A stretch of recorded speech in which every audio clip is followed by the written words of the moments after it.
Malheureusement, je ne parle pas français. I learned French, and that's as much as I can say. I learned French till the age of 15, and the first French person I had a serious chance to interact with I met when I was 28.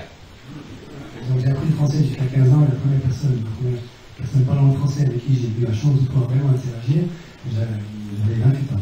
I won't go into the circumstances, but we had to converse in English. Il n'y a pas les détails de cette rencontre, mais finalement nous avons parlé en anglais. So pardon me for having to do that here. Excusez-moi de parler en anglais. Okay. And I partly answered my first statement here, why is the world in economic chaos? Right. La première question que je posais, c'est pourquoi est-ce que nous assistons aujourd'hui à une situation chaotique dans le monde entier pour l'économie? And it's not the only reason, but a major reason is because the so-called experts on the economy are experts on a flawed model of the economy. Alors, la réponse, c'est pas la seule réponse, hein, mais une partie de la réponse tient au fait que les experts économiques, les économistes eux-mêmes raisonnent comme experts d'un modèle qui est complètement faux. And the most important thing they do wrong is to ignore instability and assume the economy is a system that tends towards equilibrium or is in equilibrium at all times. Et donc la première erreur que font la plupart des économistes mainstream, hein, c'est de raisonner comme si l'économie tendait vers l'équilibre ou, pire encore, était déjà depuis toujours à l'équilibre. And this is effectively a combination of starting from the wrong question about capitalism, but also using technology that was developed to answer that question in the 1800s. Et donc, en faisant cela, hein, donc, en commençant toute analyse par le postulat que l'économie était à l'équilibre, ces économistes-là à la fois posent la mauvaise question. La bonne question, c'est comment éviter les crises et profiter de l'instabilité en termes de créativité. Donc, ils posent la mauvaise question et ils utilisent les mauvais outils, puisqu'ils utilisent des outils qui datent des années 1870, qui ont été forgés à une époque où on ne se posait pas du tout la question en termes d'instabilité. And they've made their technology more complicated over time, but they haven't brought it up to the situation that most sciences are in now, of being able to understand a complex system out of equilibrium. Donc, en restant, disons, collés à une représentation de l'économie comme étant toujours à l'équilibre, les économistes mainstream en fait ont compliqué la situation, donc ils sont obligés d'utiliser des raisonnements beaucoup plus compliqués que ce qu'on fait par ailleurs, et par ailleurs ils sont incapables d'importer les outils de la complexité qui aujourd'hui sont très répandus dans tous les autres domaines scientifiques.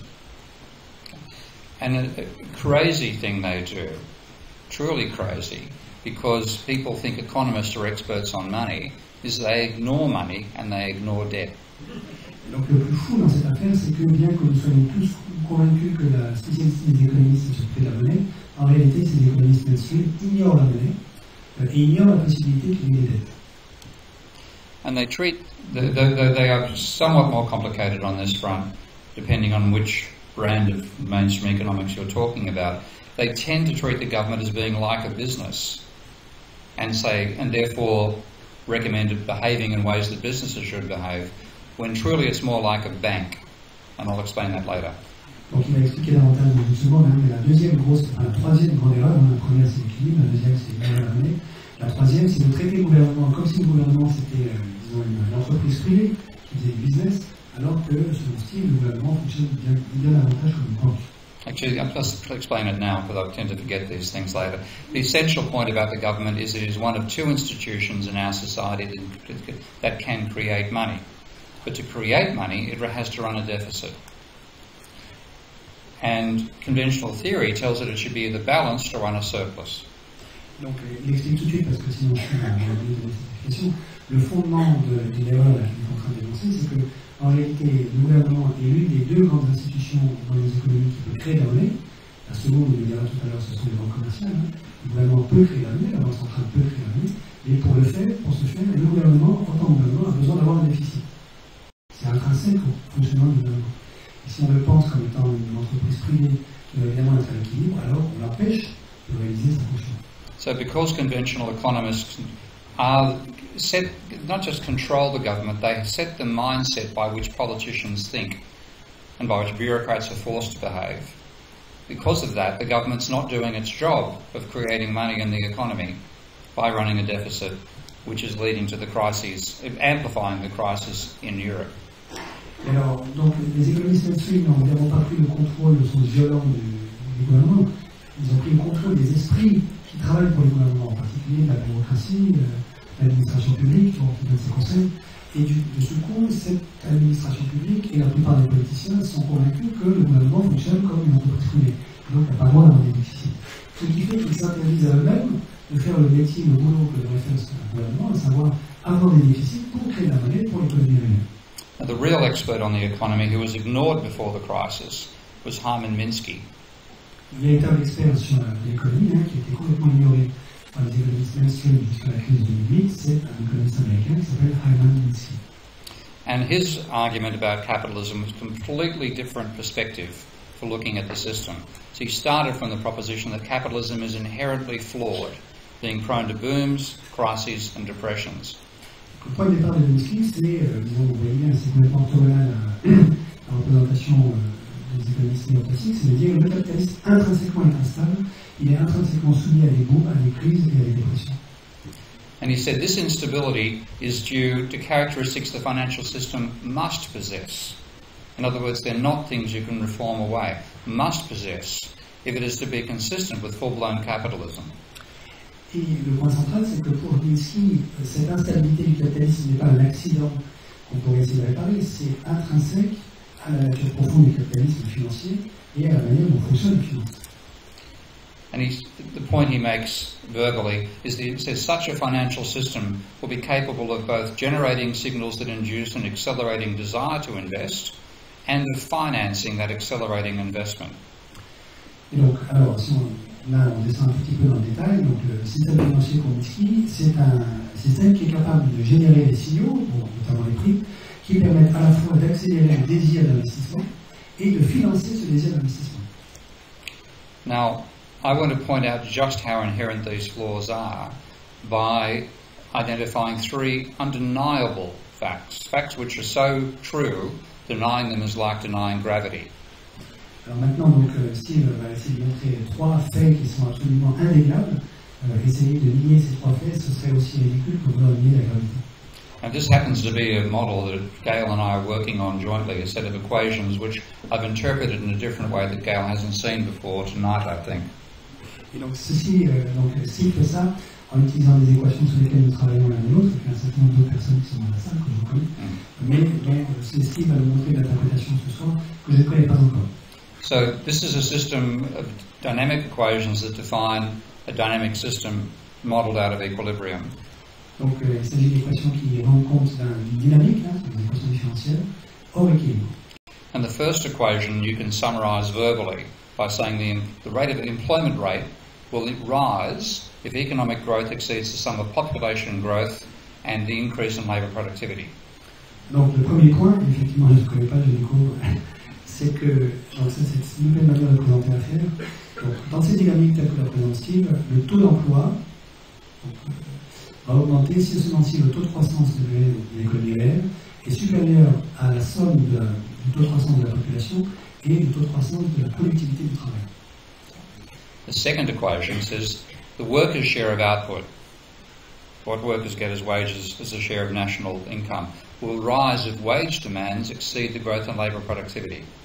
Le deuxième brique dans la construction, c'est que la part des salaires, c'est-à-dire la fraction du PIB, pour simplifier, qui est représentée par les salaires, va augmenter si et seulement si la demande des salaires est supérieure à la croissance de la productivité du travail. Now those two equations define a model which was built back in 1967 by an ignored but very important dynamic economic modeler called Richard Goodwin. Donc ceci se renvoie à un travail absolument fondamental, mais très très ignoré des économistes mainstream, qui a été fait par un monsieur qui s'appelle Richard Goodwin en 1967. I added the role of bank debt financing investment to this in my PhD thesis back in the 1990s. And I've just recently realised how we can rephrase this, what looked like quite a complicated equation, which adds debt. And it says the ratio of private debt to GDP will rise if the rate of growth of private debt exceeds the rate of growth of the economy. Alors, donc, en fait, cette reformulation du travail de Goodwin par Steve provient de son propre travail de thèse quand il était doctorant dans les années 90. Donc, une manière de le reformuler, c'est de dire ce qui est ici devant vous, c'est le ratio entre la dette privée et le PIB. va augmenter si le taux de croissance de la dette privée est supérieur au taux de croissance de l'économie réelle. All those three, you simply cannot deny those facts. Okay? It is not a question of debate. Okay? Alors, ces trois affirmations-là sont absolument non discutables. Effectivement, si vous réfléchissez 15 secondes, vous voyez que chacune des trois peut se démonter assez facilement comme étant de l'ordre de tautologie. All you can do is deny the relevance of one of them, or you can say there are more factors that are left out. That's all you can do.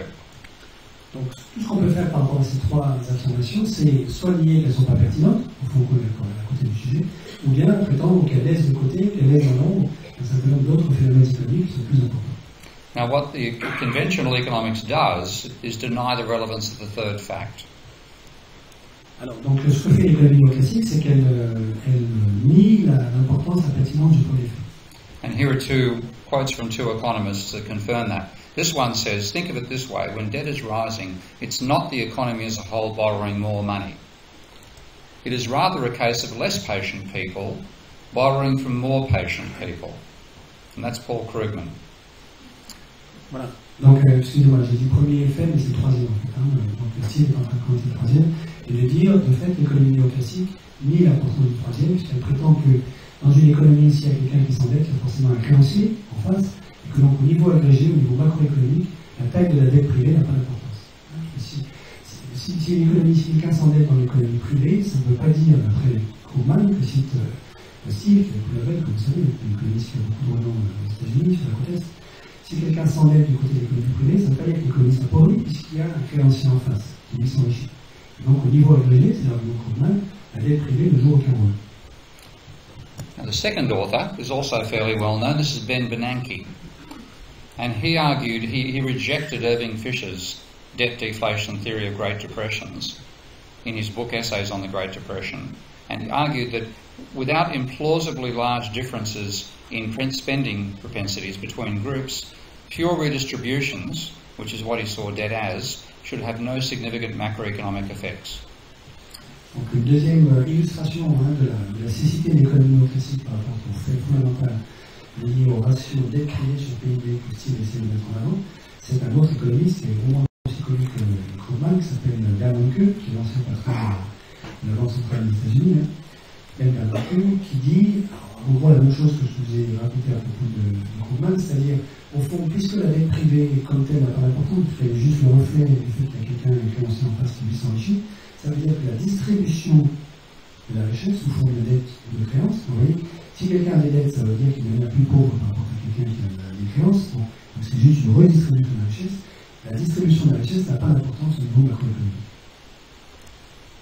So, by ignoring private debt, they looked at just the data on the first 2 points, employment rate and effectively inflation rate, and they saw over the 1980s and 1990s what they called the Great Moderation. Donc, du coup, comme les économistes néoclassiques ont ignoré la dette privée, ils ont complètement interprété de travers les phénomènes qu'ils ont observés, qu'ils déroulaient sous leurs yeux dans les années 80 et les années 90, et qu'ils ont baptisé la grande modération, c'est-à-dire le fait qu'il y ait une réduction de la volatilité, de l'agitation, de la quasi-totalité des indices qu'ils étaient en train d'observer. L'inflation, le chômage, etc. And when looking at the data, what they saw was things were getting better and were going to remain better. So this is Ben Bernanke in 2004 saying the past 2 decades have seen not only significant improvements in economic growth and productivity, but also a marked reduction in economic volatility, which he said has been dubbed the Great Moderation. Voilà, donc là, Steve donne une citation de Bernanke, l'ancien patron de la Fed aux États-Unis, qui dit ce que je viens de vous rappeler. Donc c'est en 2004, donc très peu de temps avant la crise de 2007, Bernanke se félicite au fond que depuis plus d'une décennie, on a assisté à ce qui a été baptisé par les économistes la grande modération, c'est-à-dire ce phénomène de réduction de la volatilité. Donc tous les indices deviennent de plus en plus stables, apparemment. L'indice des prix, la croissance, le chômage. Et évidemment, lui, le prend pour une bonne nouvelle. On est à un équilibre. And if you look at a graph of the employment rate and the inflation rate in America over those decades, what you see is a trend towards falling inflation and falling unemployment. Donc si on regarde le graphe de ce qui s'est passé dans les années 90 et les années 2000, on voit effectivement un trend, une tendance qui est plutôt à la baisse, à la fois sur l'inflation et sur le taux de chômage. And then without warning, the crisis hits, employment explodes, and inflation turns into deflation. Et donc, très très brusquement, si vous regardez uniquement ces deux indicateurs, vous êtes privé sur ces deux indicateurs, alors c'est très surprenant de voir que tout d'un coup, en 2007-2008, le chômage explose et l'inflation se transforme en déflation, c'est-à-dire en chute des prix. Now this was an inexplicable event from their perspective. No idea why it happened. They had to blame it on what they call an exogenous shock. Et donc, évidemment, du point de vue des économistes néoclassiques, cet événement très très surprenant est impossible à expliquer. Donc, ils ont été obligés de recourir à, des arguments du type qu'il y a eu un choc exogène venu de la planète Mars, si vous voulez, qui a perturbé complètement cette tranquille convergence vers un état extrêmement stable qu'ils étaient en train d'observer depuis plus d'une décennie. Now, even though they said it was an enormous shock, they couldn't identify what it was. Mais évidemment, la grande difficulté, c'est de quel choc parle-t-on, d'où vient-il, et ils étaient évidemment dans la capacité d'expliquer ça. Except by pointing to the financial sector, but most people would think the financial sector is not exogenous to the economy.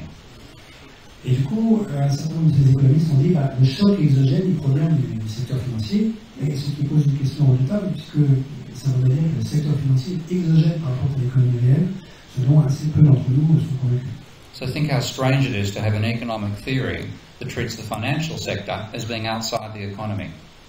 Donc si vous réfléchissez 15 secondes, vous voyez qu'on est dans une situation extrêmement étrange, où nous en sommes réduits à penser comme économistes que le secteur financier est exogène, est extérieur au secteur économique. Now, what I'm now going to do is graph inflation and unemployment against each other. So rather than over time, I have inflation on one axis and unemployment on the other, and you'll be seeing the time path they take over time, shown by different colours.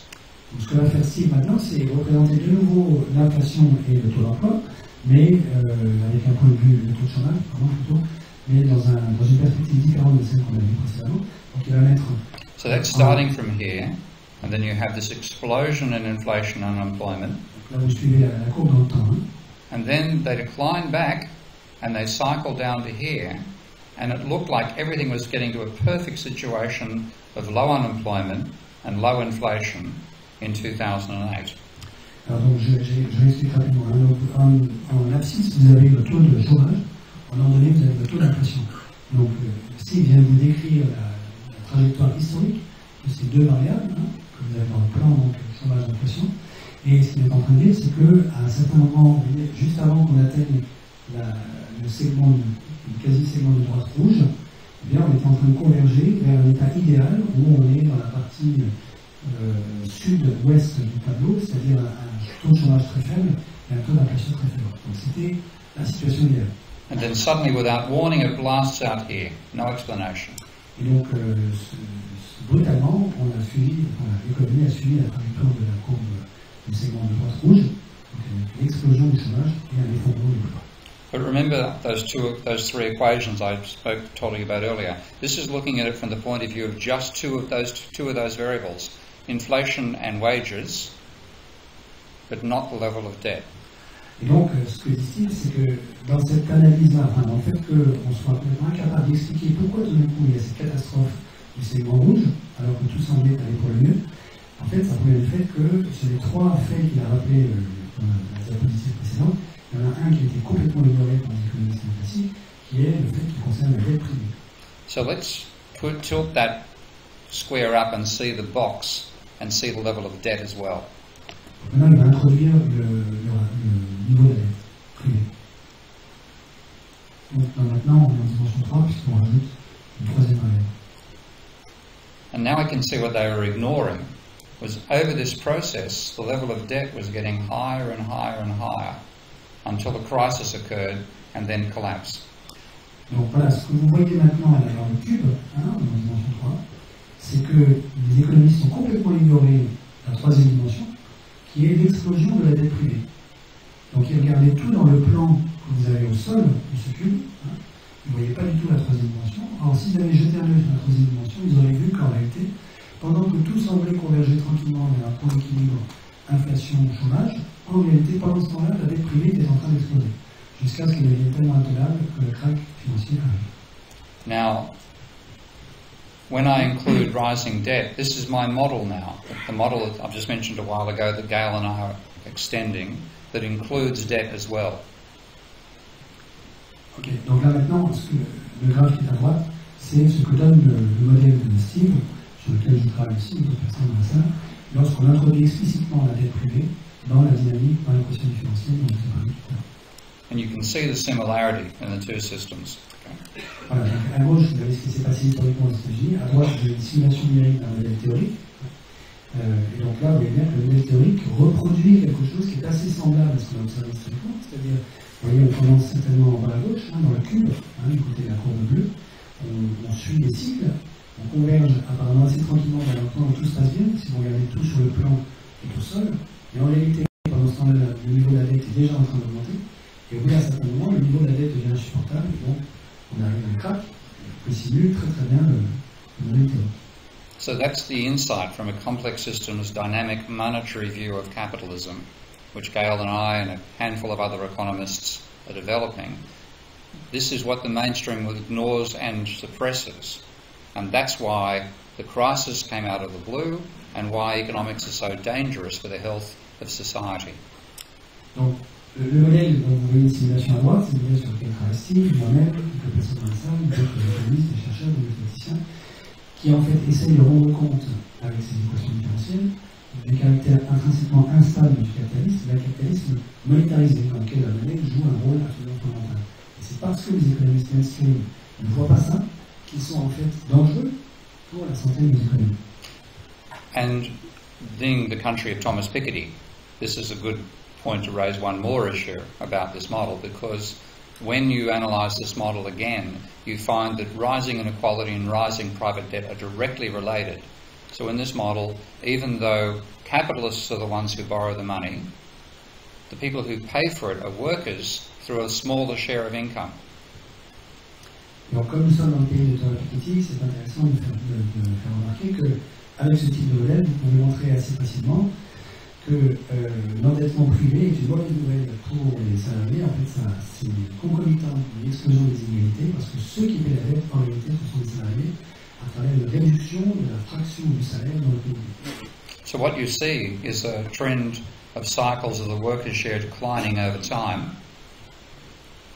And you also see rising share going to the bankers.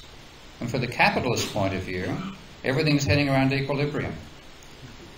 But then, after a substantial accumulation of debt, the exponential growth of debt overwhelms the decline in workers' share, and capitalist profit crashes. Alors, ça, c'est une nouvelle simulation numérique, les théoriques, c'est pas des données empiriques, c'est pas des données historiques. Donc, vous avez trois courbes. La courbe du haut en noir qui descend doucement, c'est la part des salaires dans le PIB. Et vous voyez que dans ce modèle, tel que c'est simulé, la part des salaires tend à décliner. Ensuite, en deuxième, vous avez une courbe bleue qui est la part des profits des entreprises. Donc, vous voyez que jusqu'au moment où elles croisent la courbe rouge, tout se passe bien pour les entreprises, c'est-à-dire qu'elles ont une fraction du PIB qui leur revient sous forme de profit qui est à peu près constante. Hein. Et puis la courbe rouge, c'est la part du PIB qui revient aux banquiers, au système bancaire lié au remboursement de la dette privée. Donc, vous voyez qu'à un certain moment, au moment où les deux courbes se croisent, en gros, la bleue et la rouge, où tout d'un coup la dette des entreprises, dans ce modèle, devient tellement énorme que le service de la dette fait exploser les profits des banques et ruine les entreprises. Et en fait, ce tournant, ce moment apparaît au moment où le service de la dette devient trop important par rapport à la fraction du PIB qui est détenue par les salariés. And this is one reason why we are stuck in the crisis, is that by not acknowledging this and not acknowledging the importance of the accumulation of private debt, we're ignoring the only policy which can get us out of it, which is to directly reduce the debt, to what I call the modern debt jubilee. Et donc la raison pour laquelle, en particulier en Europe, nous sommes bloqués dans la crise, et nous n'arrivons pas à en sortir, c'est que la plupart des économistes mainstream ignorent ce fait fondamental qui est que la cause de la dette, c'est l'excès d'endettement privé. Et que le seul moyen d'en sortir, c'est d'organiser une réduction des dettes privées, pourquoi pas, par exemple, à travers un jubilé, comme vous savez, dans la tradition biblique, où on efface une partie des dettes. And that's private debt, not government debt. Private debt is the danger. Government debt is the symptom. Private debt is the cause. Donc, Steve insiste pour dire que c'est la dette privée qui compte et non pas la dette publique. La cause, c'est la dette privée, tandis que l'excès de dette publique, c'est le symptôme de la crise. Now, I'm about to show a few slides showing the correlations in economic data, and I think they indicate something that the psychiatrist Daniel Kahneman covered beautifully recently when he talked about theory-induced blindness. Because he said that if you have a theory which says something doesn't matter, you either can't see the data or you don't even look at the data to begin with, because the correlations I show here are outrageously strong, and yet we can't get the mainstream to even discuss them with us.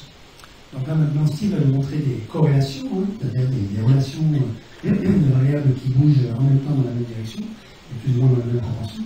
Et alors il dit, vous allez voir, c'est tellement surprenant de voir des corrélations aussi fortes, aussi puissantes, alors que les économistes là-dessus ne les voient pas. Donc en fait, ça relève plus ou moins de la psychiatrie. C'est-à-dire, si vous avez une théorie qui vous dit ce phénomène n'est pas intéressant, eh bien, vous n'allez même pas regarder si par hasard ce phénomène existerait.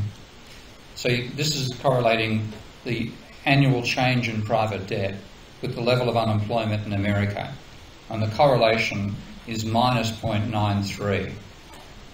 Donc là, vous avez en rouge la variation de la dette privée aux États-Unis, et en bleu la variation du chômage, enfin le taux de chômage, pardon. Et donc la corrélation entre les deux, on voit qu'ils sont extrêmement corrélés, c'est moins 0,9. Now that's the one. This is the phenomenon that Bernanke said should have no significant macroeconomic effects. Et c'est ce phénomène-là dont justement quelqu'un comme Gael, rappelez-vous, c'est l'ancien patron de la Fédérale réserve aux États-Unis, prétend qu'il n'a aucune pertinence économique. So how can you explain an almost perfect negative correlation between change in debt and level of unemployment? Donc comment, dans ces conditions, si c'est absolument non pertinent, expliquer une corrélation négative, c'est-à-dire quand l'index augmente, qui est quasi parfaite, moins 0,9, dans ces conditions. You simply ignore it. That's what they do. Donc ce que font les économistes classiques, c'est qu'ils ignorent tout simplement le problème. Ils n'ont aucune explication pour eux. Now, if them ignoring it had no impact upon us, that wouldn't be so bad. But Japan has also been ignoring the same phenomenon for 25 years now, and they've been stuck in a slump for a quarter of a century. And I think we face the same fate they do, unless we do something about it. This is Japan's data from 1980 until now. Alors, le tragique dans cette affaire, c'est qu'on a des pays comme le Japon qui, depuis 25 ans, sont bloqués dans ce qu'on appelle la trappe à liquidité, la déflation. Pourquoi? Parce que les économistes au Japon ne voient pas le problème, alors que quand vous regardez les données historiques qui correspondent à la courbe qu'on a vue il y a un instant, vous avez maintenant donc, les variations de la dette privée et le taux de chômage, vous voyez bien qu'elles sont extrêmement corrélées, comme vous allez le voir pour les États-Unis. So we have to do something about both the nature of economics, to reform it away from this religious sect that dominates it now, that ignores the role of private debt and ignores dynamics. And we have to also abolish the level of private debt we've allowed to accumulate because they've ignored it for the last 60 years. Donc nous avons deux grandes tâches historiques à accomplir. La première, c'est de nous débarrasser de la secte religieuse qui prend le pouvoir du côté des économistes, qui croient que la dette ne joue aucun rôle, les économistes classiques. Et la deuxième chose, c'est de réduire la dette privée, parce que c'est ça, en fait, la cause de notre mal. Thank you. Merci.